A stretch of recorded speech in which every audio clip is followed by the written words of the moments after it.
ellos estaban estudiando misterio constantemente para que el Padre les revelara cuál era ese dere que conducía hacia el árbol. Pero viendo nosotros entonces que pareciera ser que dentro del seno del cristianismo hubieran varios dioses, porque hay gente que describen a un Dios muy diferente al Dios que describe la Biblia, muy distinto. Entonces, no tan solamente hay ateos, no creen en Dios, sino hay que ver en qué Dios no se cree en realidad. Es en ese contexto que Carlos Marx dice que la religión es el opio de los pueblos, que es como una droga que lo envuelve y lo fascina. Enseñanza trae una falsa doctrina. Una falsa doctrina trae una herejía. Y una herejía nos separa del cuerpo. ¿Qué es lo que hacen la herejía? O sea, los que tienen a la iglesia, a la cristiandad dividida, no son las doctrinas, son las herejías y falsas interpretaciones de la palabra. Porque todo lo que es más que una doctrina es un dogma. ¿Cuándo me están entendiendo? Y Carlos Pujols solía decir que la verdad no hay que defenderla, porque la verdad es como un león, se defiende solo. ¿Cuándo me están entendiendo? Entonces, sempiternidad. El significado. El atributo de la sempiternidad significa que Dios existe sin límite de tiempo. ¿Cómo existe Dios? Dios no habita en el tiempo. Dios existe sin límite de tiempo. Su existencia se extiende sin límite de tiempo hacia atrás y hacia adelante, según nuestro concepto del tiempo, sin ninguna interrupción o limitación causada por el acontecer de los eventos. Uniendo todas estas ideas, los bíblicos definen el atributo de la eternidad como aquella perfección de Dios por la cual Él se eleva por encima de todos los límites temporales y todas las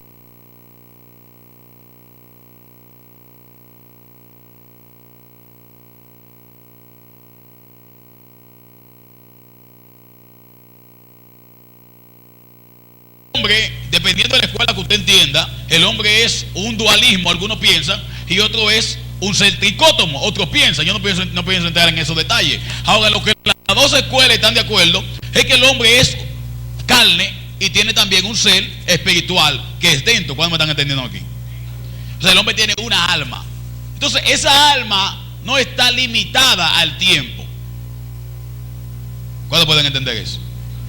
El cuerpo humano se deshace y se desvanece, perece, pero el alma, la palabra alma en hebreo, nefes, no se deshace.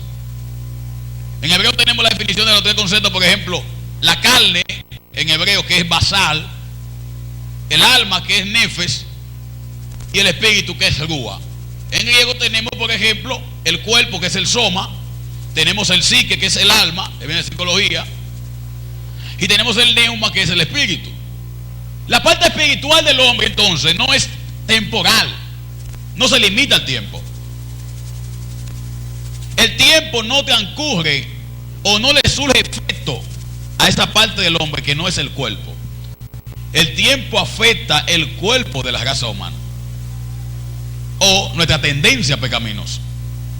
Y de hecho en la Biblia pareciera darse el caso, o pareciera darle una luz a la Biblia, de que el tiempo empezó con el pecado aparentemente, porque dice en Apocalipsis que una de las recompensas del mundo venidero es que el tiempo no será ¿qué? Más. No va a haber tiempo.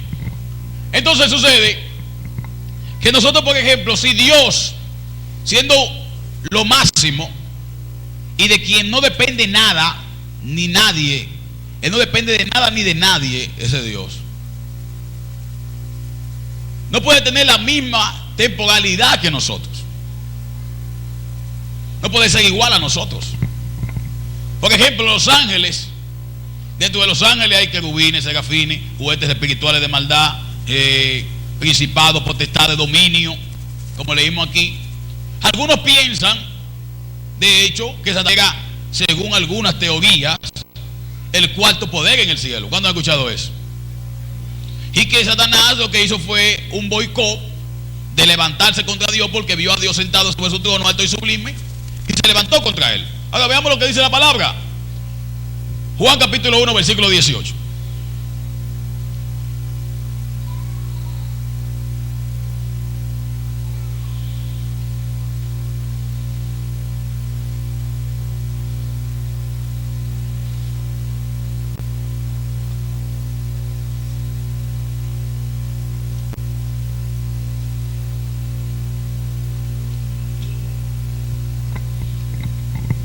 Juan 1:18.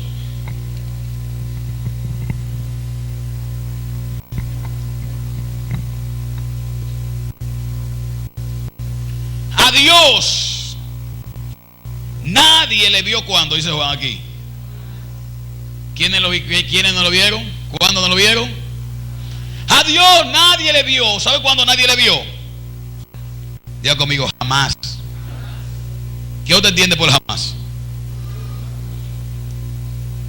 El unigénito Hijo de Dios que está en el seno del Padre, Él le ha dado ¿a qué? Primera de Timoteo capítulo 6.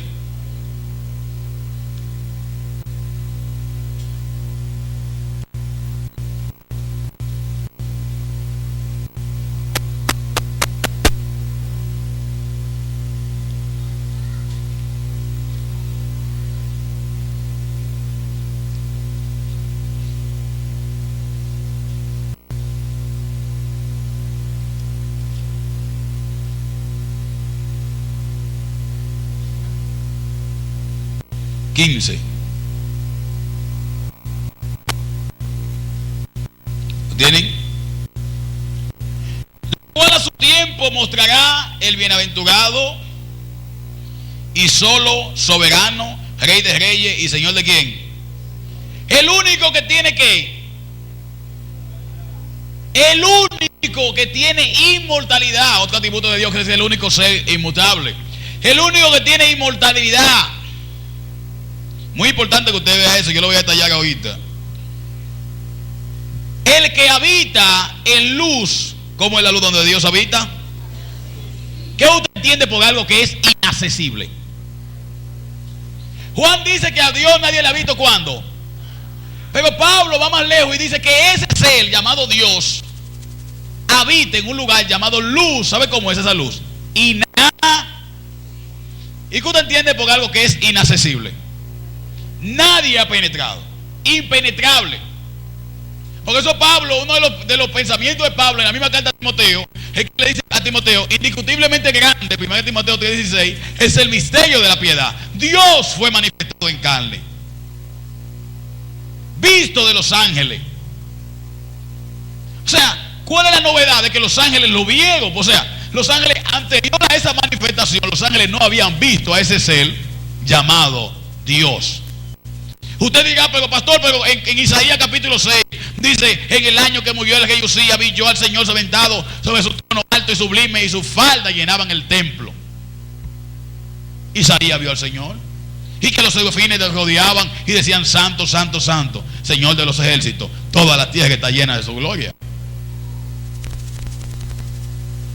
¿Cuántos saben lo que es un antropomorfismo aquí? Un antropomorfismo es cuando se le atribuye a Dios rasgo y característica de hombre. Amén. Un angelofismo es cuando se le atribuye a Dios rasgo y característica de ángeles. Un cosmogofismo es cuando se le atribuye a Dios rasgo y característica del universo. ¿Cuándo me están entendiendo lo que estoy hablando?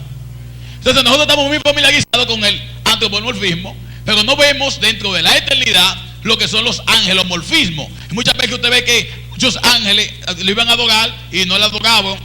Otra vez algunos ángeles se veían como una gran investidura y se veía como que era Dios que estaba ahí, pero no era más que angelomorfismo. O sea, era cuando se le atribuye a la divinidad rasgo y característica de los ángeles. ¿Cuándo me están entendiendo? Ahora bien, siguiendo nosotros, la escritura, la eternidad y la existencia propia de Dios son conceptos relacionados en sí. Algunas teologías emplean la palabra aceidad, diga conmigo, aceidad, para denotar la existencia propia. Dios depende ¿sabe de quién depende Dios? De sí mismo. Si Dios existe sin límite de tiempo, entonces Él nunca llegó a existir, ni fue jamás traído a la existencia. Él es autoexistente, sin límite de tiempo. Segundo, la escritura, la sempiternidad de Dios se refleja en el libro de los Salmos, capítulo 90, versículo 2. La palabra de Dios dice, desde el siglo y hasta el siglo, lo que equivale a la eternidad a eternidad. Diga conmigo, de eternidad a eternidad. O si os pudiera ser sin principio ni fin, como se traduce en algunas versiones. En Génesis capítulo 21, versículo 33, donde el Olán, la palabra Olán, el Dios eterno, viene de una expresión original que significa el Dios de la eternidad o el Dios de las eternidades. Diga conmigo, eternidades. Bien. Siguiendo ese tenor, entonces vamos a ver este versículo que vimos, pero ya a la luz del texto griego. 6:16. ¿Qué dice ahí? El único que tiene ¿qué usted entiende por inmortalidad? Algo que no puede morir. ¿Cuándo me están entendiendo? Algo que no puede perecer, algo que no puede desaparecer. El único que tiene inmortalidad. Jesús le dijo a los discípulos, no teman al que puede destruir el cuerpo, témanle al que puede destruir el cuerpo y también puede destruir ¿qué? El alma. O sea que aunque el alma no está dentro del tiempo y el tiempo no le afecta el alma, pero sí hay quien puede destruir el cuerpo y destruir también ¿qué? El alma. ¿Cuántos me están entendiendo? El único que tiene inmortalidad, que habita en luz como a quien ninguno de los hombres ¿a qué? Ni puede ver. Ninguno de los hombres, enfáticamente dice Pablo, lo ha ni lo puede. Aquí hay un problema grave, porque hay mucha gente que ha visto a Dios y aún lo sigue viendo. Mientras Juan dice que a Dios nadie le ha visto cuando, Pablo dice que él habita en luz inaccesible y que ninguno de los hombres lo ha visto en el tiempo de presente, indicativo, activo, presente aquí, ha visto, y el verbo futuro ni lo puede ver. Y es interesante cuando el texto griego habla aquí, nos habla de que ni lo podrá ver, que es totalmente distinto. O sea, el apóstol dice, a Dios nadie lo ha visto, ¿sabe cuándo? Pero tampoco lo podrán ¿qué? Entonces aquí entonces entramos el problema, porque hay mucha gente que ha visto a Dios. ¿Usted sabe la gente que ha visto a Dios? La librería está repleta de gente que ha visto a Dios. Una revelación divina del cielo, una revelación divina del infierno, una revelación divina del purgatorio, una revelación divina de esto, una revelación divina de aquello, una revelación divina del baño de la iglesia. ¿Usted sabe la gente que ha visto a Dios? Y más donde la palabra de Dios nos enseña. Yo vi al Señor. Yo recuerdo a alguien que me dijo en la universidad, yo dando clase, me dijo, a mí nadie me puede, aunque la Biblia lo diga ahí, yo lo vi, yo lo viví, yo vi al Señor. Yo, bueno, problema de usted y el Señor, pues imagínense. Aquí dice que nadie lo ha visto ni lo podrá ver. Dice, pero yo lo vi. ¿Qué cosa? Y oiga la revelación que el Señor le dio a este individuo. El Señor lo llevó al infierno por la mano. Y cuando llegó al infierno, encontró una hermana en el infierno allá. El Señor le dijo, Señor, ¿y qué hace la sierva aquí? Dijo, levántale la falda. Oiga, el Señor le mandó que levante la falda. Está increíble. A veces uno como pastor a veces tiene que dar como de psiquiatra también, porque hay hermanos que son como medio trastornados mentales. Sí, porque el pastor tiene que estar a dos de psiquiatra, de psicólogo, de todas esas cuestiones juntas. Imagínense este hombre que el Señor lo lleva al infierno y le dice que le levante la falda a una hermana. Oiga, ¿y qué tú hiciste? Lo obedecí. ¿Y qué tuviste, mi hijo? No, tenía una liga y el Señor me dijo, por eso está aquí.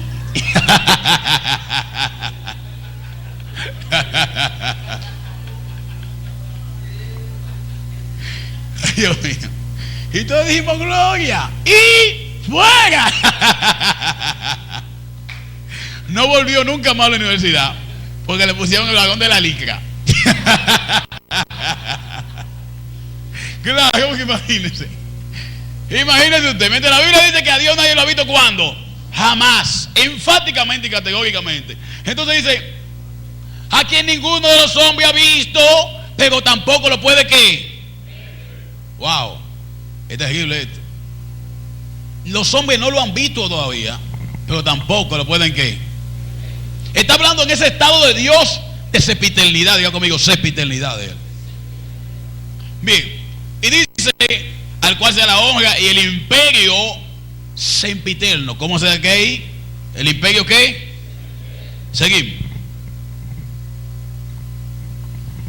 Ven, la palabra visto, donde vimos, en griegos es eido. Diga conmigo, eido.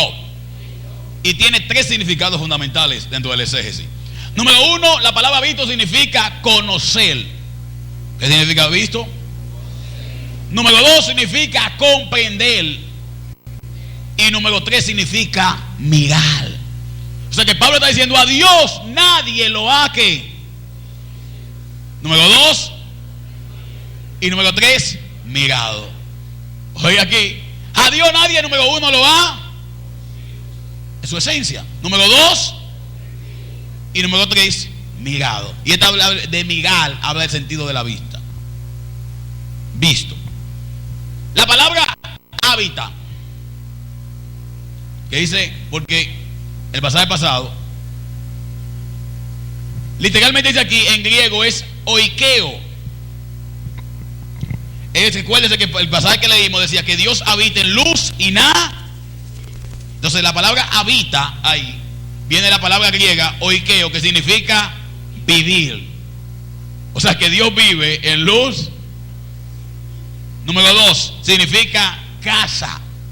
O sea que la casa de Dios, ¿cuál es la casa de Dios? La luz. Y número tres, también significa Dios no es eterno, en el sentido de lo que nosotros pensamos de la eternidad.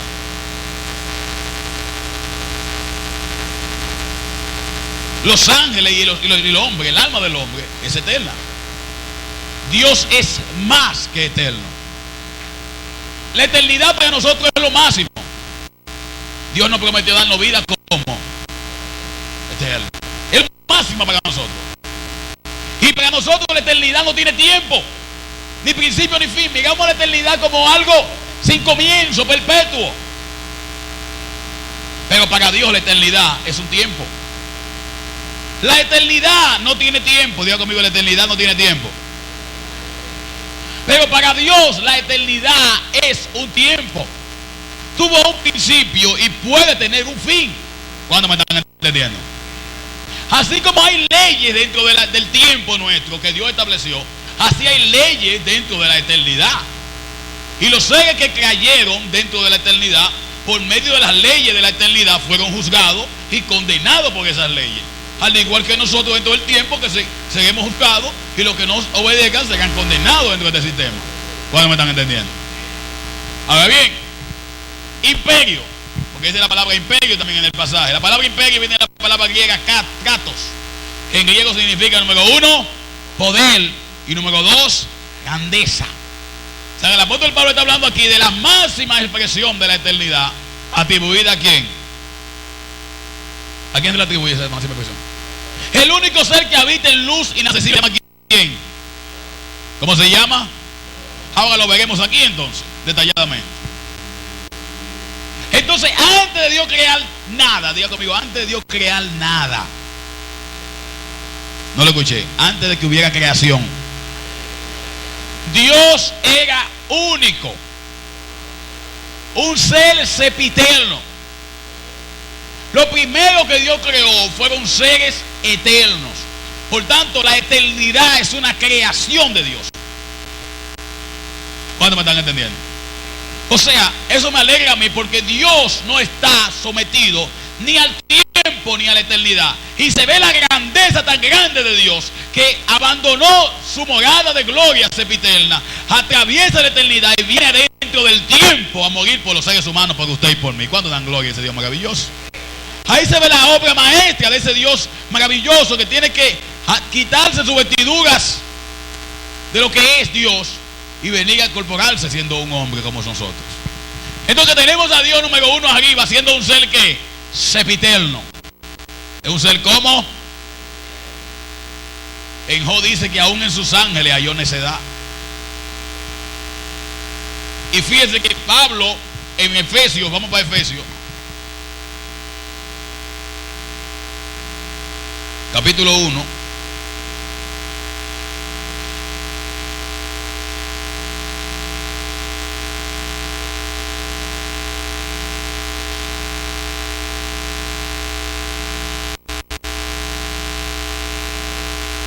Efesios capítulo 1, uno de los libros más profundos después de Romanos del Nuevo Testamento.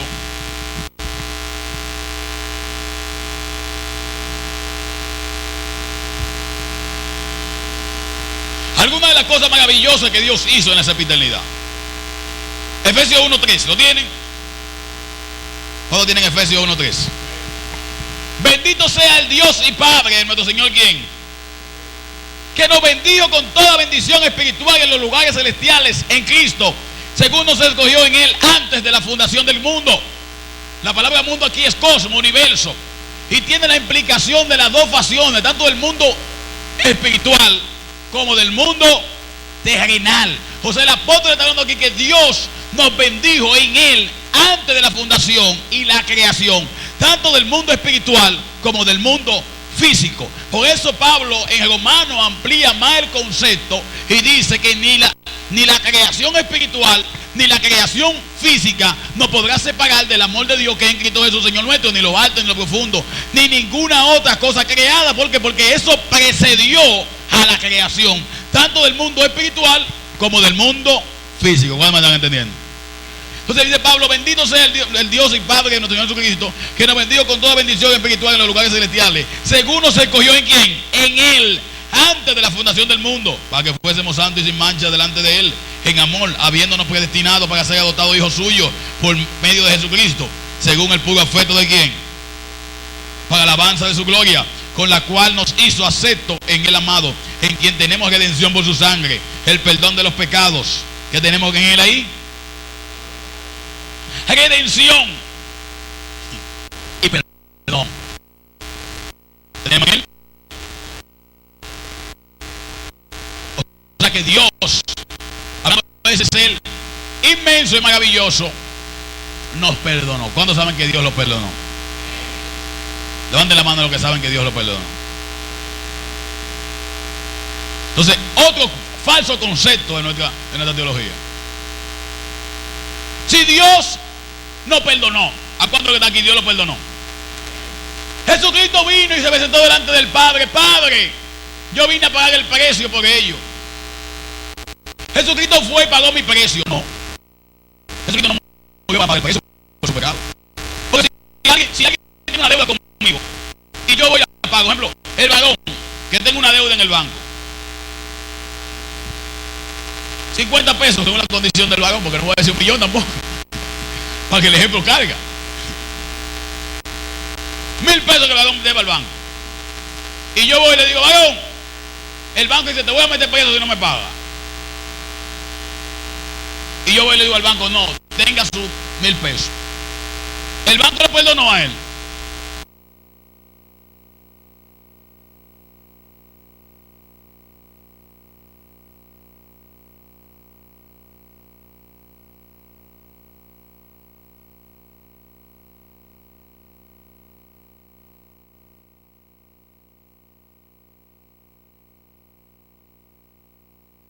Dios era perdonar a toda la raza humana. ¿Cuánto dan gloria a Dios por eso?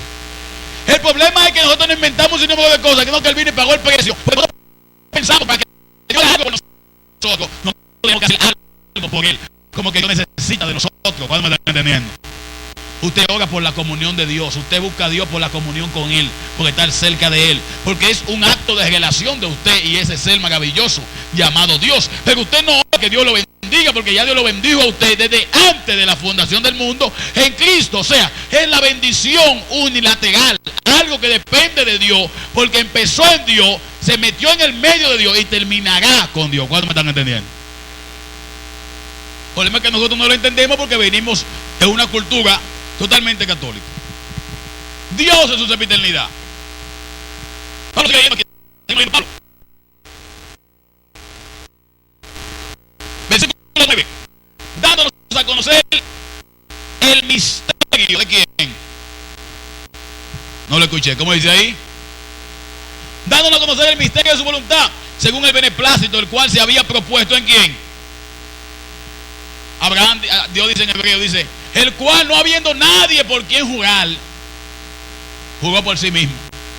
Y él se lo propuso en quién aquí. Diga conmigo, Dios se propuso en él bendecirme. Dice que dándonos a conocer el misterio de su voluntad, según el beneplácito de su voluntad, se había propuesto en sí mismo. Número 10, de reunir todas las cosas en quién. En la dispensación del cumplimiento de los tiempos, así las que están en los cielos como las que están donde. En él asimismo tuvimos herencia, habiendo sido predestinado conforme al propósito del que hace todas las cosas, según el designio de quién. Diga conmigo, Dios no consulta a nadie. Todo lo hace conforme a su voluntad. No lo escuché, todo lo hace conforme a su voluntad. Hay gente que dice, no, porque hay muchísima gente en la Biblia que le ha cambiado la voluntad a Dios. Nadie le ha cambiado la voluntad a Dios. Nadie le ha cambiado la voluntad a Dios. Ah, pero Dios le dijo a Moisés, Moisés, voy a destruir el pueblo. Y Moisés clamó y le dijo que no lo destruya. ¿Y quién puso la fe en Moisés para que clame? ¿Quién puso el querer en él? ¿Quién puso el hacer? ¿Quién es el autor de la fe? ¿Quién es el consumador de la fe? Todo empieza en Dios y termina en quién. Moisés no hizo nada más que obedecer lo que Dios le puso en su corazón. ¿Cuándo me están entendiendo? Ah, no, que, por ejemplo, ¿quién más le cambió la voluntad a Dios? ¿Qué fulano le cambió la voluntad? No, nadie le ha cambiado la voluntad a Dios. Nunca nadie le ha cambiado la voluntad a Dios. La voluntad de Dios no va a cambiar. ¿Cuándo me están entendiendo?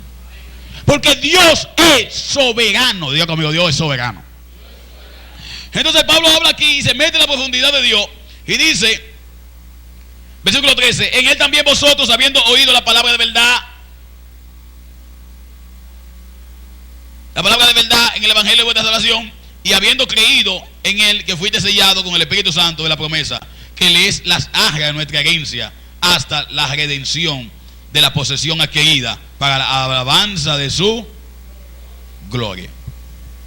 Entonces tenemos a un ser, hermano, un Dios sempiterno, un Dios ¿cómo? Que nos bendijo con la bendición sempiterna. Diga conmigo, bendición sempiterna de Dios. No lo escuché, bendición sempiterna de Dios. ¿Qué sucede entonces, hermano? Que Dios, siendo la eternidad una creación de Él, como también los seres que habitan la eternidad, para Dios poder entrar a la eternidad, no puede entrar Él en esencia. Porque si Dios viene en esencia a la tierra se destruye. Salomón dijo, por ejemplo, que los cielos de los cielos no pueden contener su gloria. Algunos evangélicos creen que el cielo habita, o que Dios habita en el cielo. Lo correcto sería decir que el cielo habita dentro de Dios. Porque no hay un lugar donde Dios quepa. Dios es tan grande que no hay lugar donde Él quepa. No es correcto decir Dios está en el cielo. No, el cielo está dentro de Dios. ¿Cuándo me están entendiendo lo que le estoy diciendo? Dios es tan grande que no hay lugar para que Dios. El único lugar donde Dios cabe es dentro de Dios. ¿Cuándo me están entendiendo? ¿Sabe dónde habita Dios? Dentro de Dios. Porque no hay lugar que Él quepa. ¿Sabe? Dice, pero si los cielos de los cielos de los cielos no te pueden contener, ¿cómo podrá un techo hecho de mano de hombre? Porque eso es lo que nosotros hemos escuchado. Tú estás en el cielo. Es lo que va con nosotros.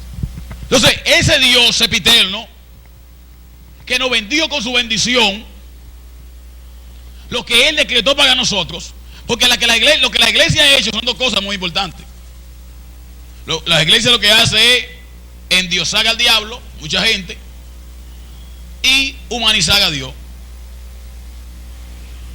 Hay gente que buscan al diablo hasta en la sopa. Eso es una malicia, y el diablo aquí, el diablo allí, el diablo me agarró y me destruyó, y el diablo esto y aquello, y no importa, pero que Dios te dice que te bendijo. No, porque es que el diablo está ahí. Y al final del camino, el diablo lo que es un siervo de Dios. ¿Cuándo me están entendiendo? Porque cuando Dios se propuso cambiar la vida de Job, cuando Dios se propuso llevar a Job de un nivel a otro nivel, el instrumento y el títere que utilizó, la marioneta, fue el diablo, porque el diablo le quitó todo lo que Dios quería que le quitara para que Dios darle todo lo que él quería darle. ¿Cuándo dan gloria a Dios? Dale un aplauso a Todopoderoso.